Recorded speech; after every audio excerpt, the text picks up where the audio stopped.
Ciao a tutti, da questo sabato 27 gennaio.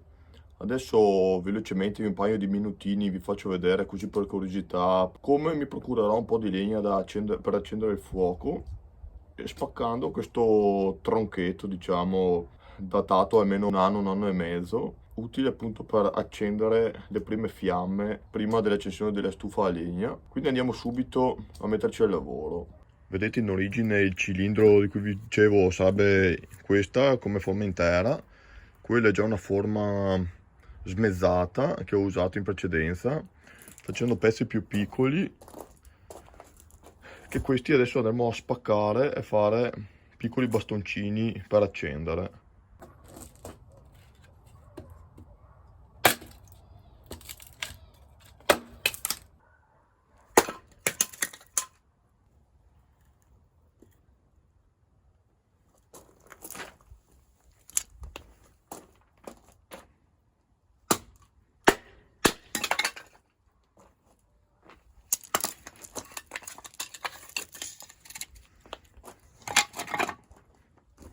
Ed ecco qua i nostri bastoncini.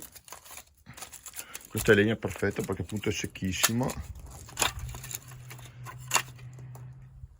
Andiamo a riporre in alto prima di accendere i pezzi di faggio. Andiamo già a spaccare un pezzo per domani, che volo. Dal colpo precedente sono volati via questo che è già pronto e questo che già che ce l'ho qua andiamo a spaccare, a ridurre un altro po'.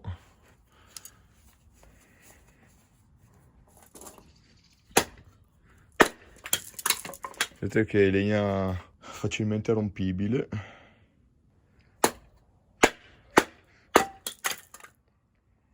Ecco, ho fatto vedere un attimo come questa curiosità, come spaccare i primi cippetti di legna per accendere il fuoco. Vi saluto, ho visto appunto tanti che mettono video di legna e roba così, appunto ho approfittato, visto che ce l'ho anch'io, per condividere anche la mia esperienza, diciamo così.